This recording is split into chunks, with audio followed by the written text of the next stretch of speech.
This is my presentation on my timeline of significant events in the history of special education in the United States.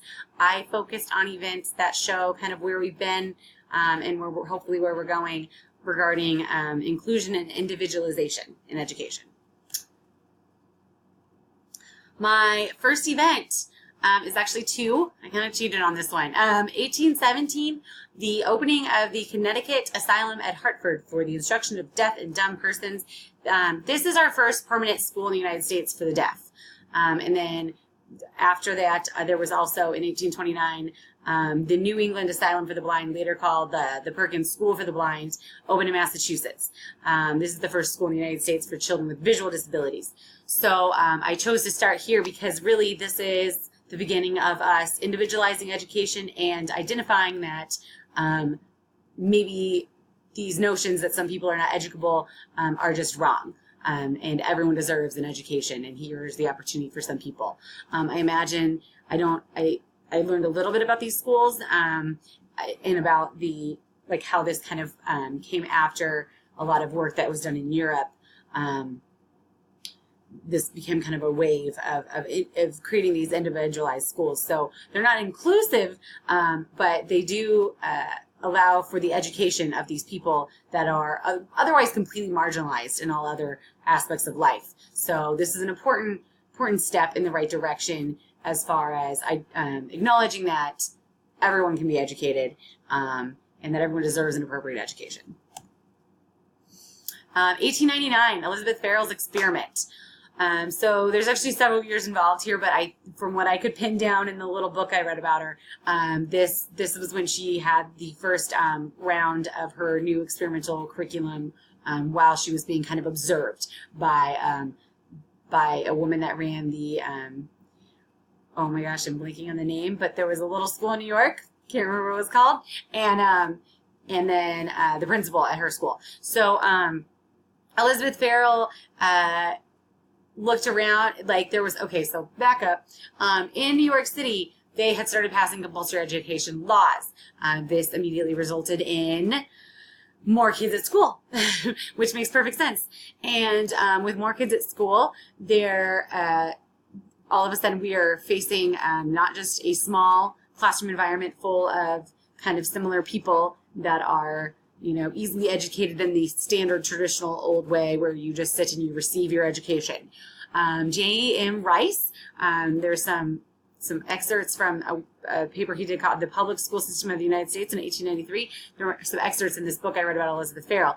And they critiqued the New York City primary schools, saying that, these kids are just sitting there and receiving their education. There's no joy to be had from it. There's no science. There's no inspiring anything. It's just sitting there and learning strict discipline, very awful, rigid, sterile.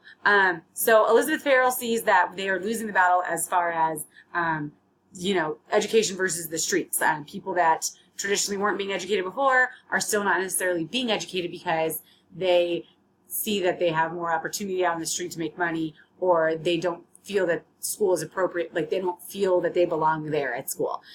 She decided to experiment with having many boys in one classroom, different ages, and she individualized their education.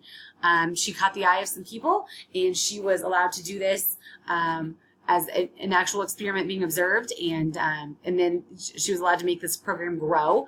The Board of Education was very interested in what she was doing, mostly out of financial curiosities to see if they could save money when it came to this challenge that they were facing now. But she was allowed to have these all-inclusive classroom settings where she was completely individualizing everybody's education. And there's a quote where she was bringing, tin cans and puzzles and everything instead of readers and, lists of words and things like that. So I think this was an important first step, for sure.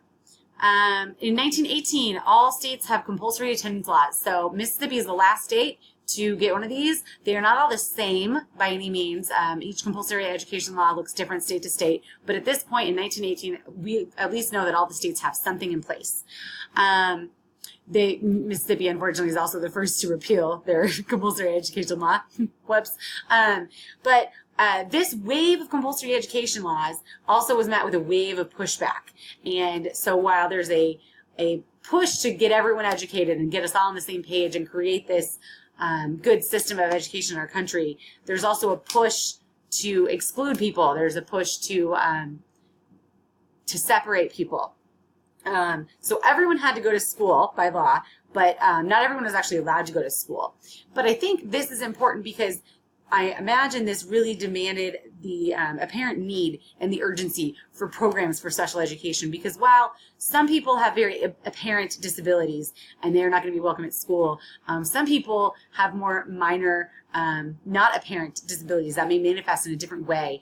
And so they may be in the school setting and they're struggling, and all of a sudden it's not okay to just have a one-size-fits-all education system. And yeah, so I think this was important, and I think it probably really sped up the need for special education regulations, laws, and policies and procedures and programs and systems. Okay. Whew. In 1919, just as we're trying to include everybody, kind of, we this is actually one of several cases I read about, but this one kept coming up, so I went with it. Beatty versus the State Board of Education. The court actually ruled that students with physical impairments could be excluded from school if their presence was deemed depressing or nauseating. So if someone's cerebral palsy is upsetting to another student, that student with cerebral palsy better go home. And is decades before inclusion is required and enforced in our country after this, unfortunately. So again, like I said, there was this wave of compulsory education, and then we had a wave of court cases that were like fighting to get kids out of the school setting, which spoke to two things. It spoke to society at the time, and it also spoke to, there weren't programs in place. Like if a teacher has a class of 20 and she's got a student in there with high needs and it's just her, it's not going to be the same as if that student isn't there. There needed to be programs in place, I think is also what this is speaking to. All right, 1954, the big one, Brown versus Board of Education. This landmark case really opened the floodgates for everyone to demand more equality and to demand more policy changes regarding rights in education. What I think is really cool about public education is that it mirrors society. So if we want to see a change in society, if we want more tolerance, if we want more integration, if we want more inclusion, if we want more compassion and empathy and awesomeness in our world, we can start with the public schools and we can get our kids on board and we can grow from there. And I think that desegregating schools was an important step. And I think that this really opened up, this was an important precedent for everybody that wanted to fight for equal right to education. Yeah. All right. The year of 1972, there is like an insane amount of court cases this year and just insane amounts of legislation and debate and everything.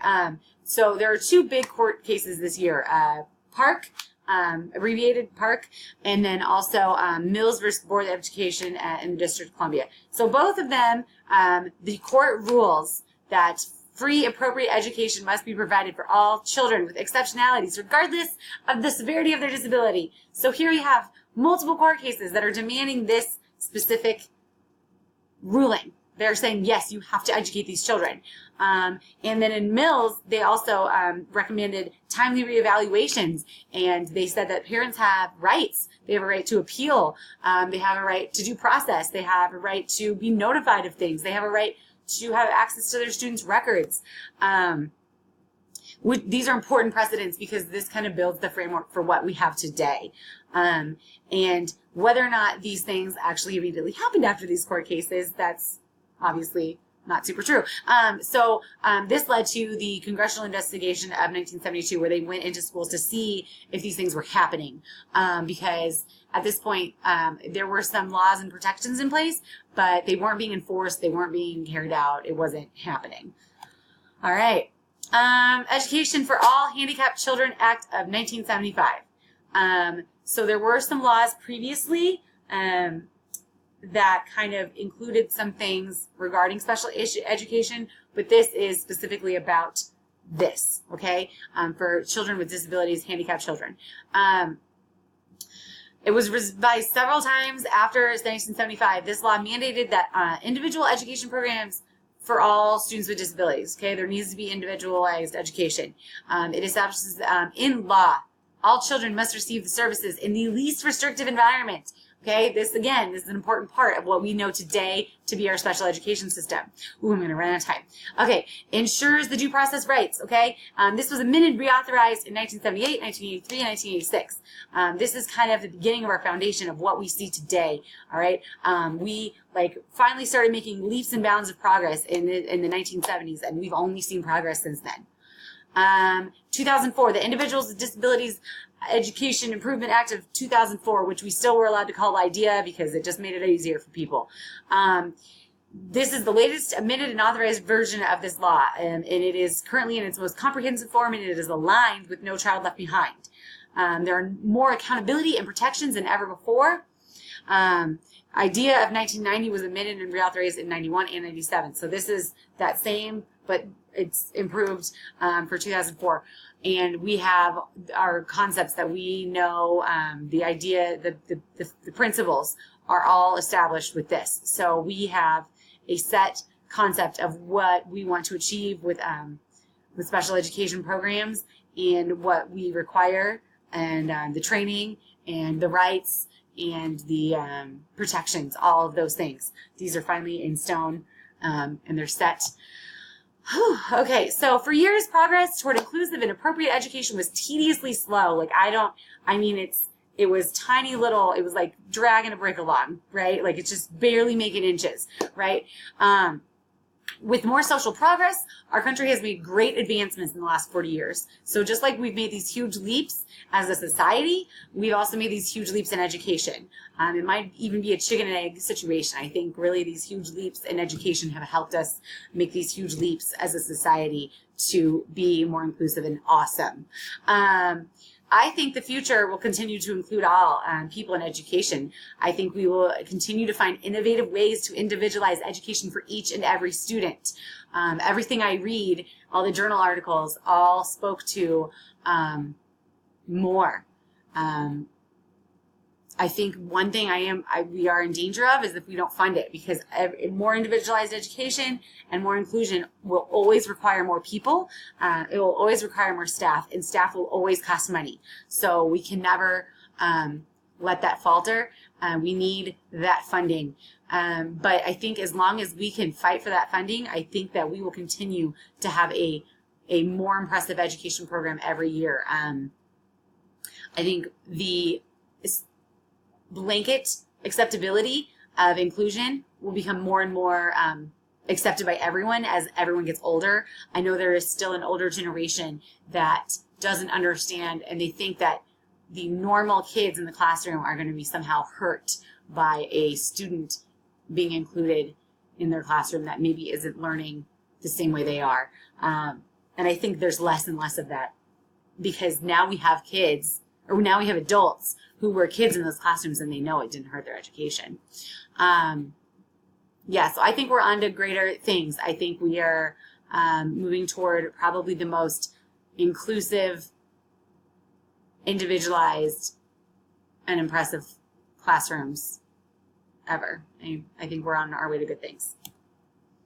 All right, that is my presentation. Thank you.